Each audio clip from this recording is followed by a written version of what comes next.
Assalamualaikum warahmatullahi wabarakatuh. Alhamdulillah.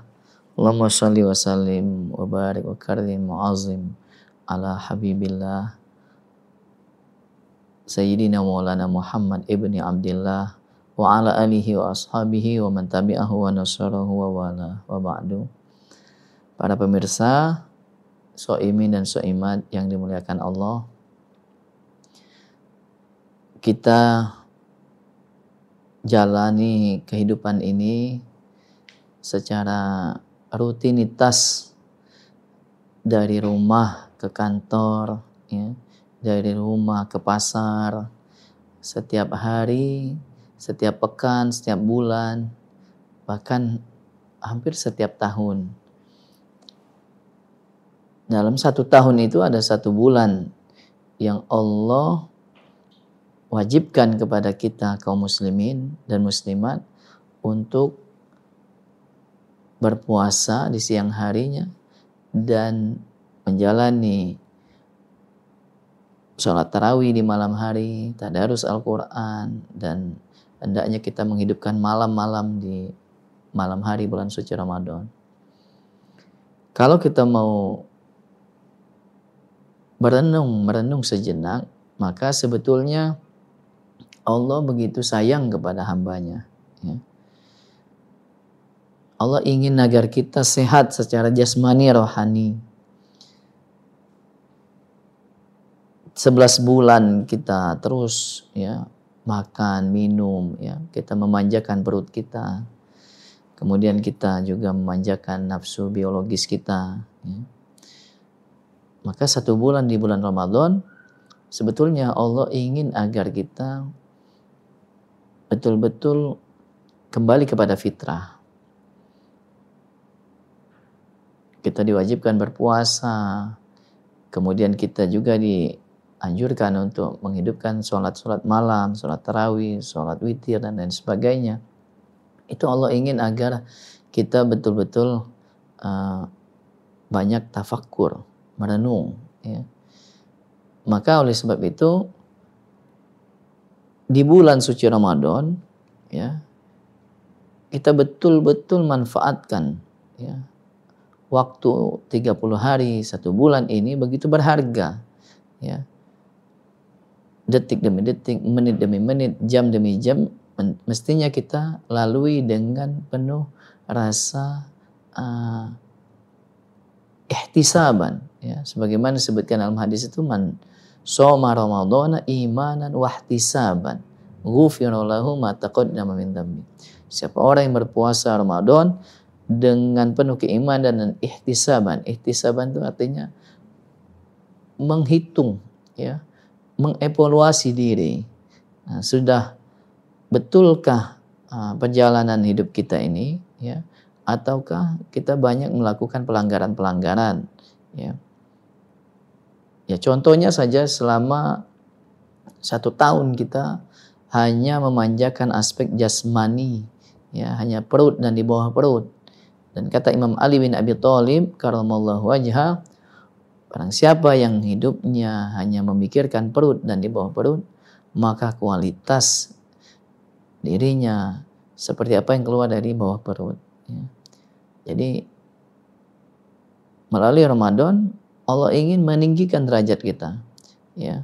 Kita hening sejenak, kita banyakin waktu untuk iktikaf, kita bertafakur, kita banyakin duduk di masjid, kita banyakin waktu untuk kita bermunajat kepada Allah, berdoa, ya. Dan disitulah kita banyak berkontemplasi, ya. Kalau dulu Nabi Muhammad iktikafnya di Gua Hiro, ya. Dia naik ke Jabal Nur, kemudian iktikaf, ya, atau tahannus di Gua Hiro. Maka mari kita banyakin waktu untuk bisa berdiam diri di masjid. Tidak selama 1 tahun, cukup hanya 1 bulan. Dan juga tidak selama 1 bulan itu 1 hari full. Ya, kita bisa waktu-waktu sholat, ya, kita bisa iktikaf, ya. Dan dalam mazhab Syafi'i kita boleh beriktikaf walaupun sebentar dengan niat nawaitul i'tikaf fi hadzal masjid ma dumtu fihi. Saya niat beriktikaf di masjid ini selama aku tinggal, ya. Nah, kita daripada kita banyak sibuk dengan urusan orang lain, maka di bulan Ramadan melalui iktikaf kita banyakin ngurusin diri kita sendiri, ya. Dari luar kita masuk ke dalam, ya. Kita hendaknya menghisap diri kita. Kita ini sudah sampai mana perjalanan hidup ini? Apakah sudah sesuai dengan on the track atau kita banyak melakukan pelanggaran-pelanggaran?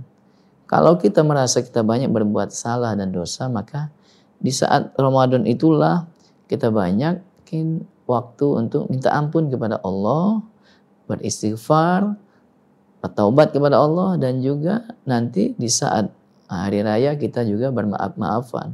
Kita minta maaf kepada orang tua, minta maaf kepada sanak saudara kita, minta maaf kepada orang-orang yang pernah kita sakiti, pernah kita lukai hatinya. Nah, oleh sebab itu maka Ramadan, ya, selain melakukan peramalan yaitu puasa dan banyakin sholat malam, kita juga beriktikaf, ya, berdiam diri, duduk sejenak, ya. Maka sebetulnya dari segala macam persoalan problematika hidup kita itu, kita hanya butuh waktu untuk duduk sejenak, ya. Kita bertafakur, merenung, dan insya Allah, ya, kalau kita menanyakan permasalahan itu kepada hati kita, ya, dan ini diperintahkan oleh baginda Rasul, istafti qalbak, minta fatwa dengan kolbumu, dengan hatimu. Kalau hati kita dia sudah jernih, ya, sudah bersih, maka insya Allah kita akan bisa menangkap, ya, solusi, jawaban-jawaban itu dari hati kita sendiri. Karena Allah itu tidak di mana-mana, ya. Sebutkan dalam hadis, qalbul mu'min baitullah. Hati orang beriman itu adalah rumahnya Allah, ya. Syekh Madi Abul Azaim, ya, pendiri tarekat Azaimiyah, dia pernah berkata, al-qalbu baitur rabb fatahhirhu bil hub.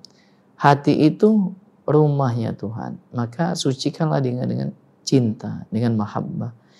Kalau hati kita sudah dipenuhi oleh mahabbah kepada Allah, maka insya Allah, ya, kita akan tenang, ya, tidak gerasak gerusuk, tidak mudah mengalami stres, tidak mudah kita dalam menghadapi segala macam persoalan hidup, kita akan menjalaninya dengan tuntunan dan bimbingan dari Allah Subhanahu wa taala. Demikian dari saya. Wassalamualaikum warahmatullahi wabarakatuh.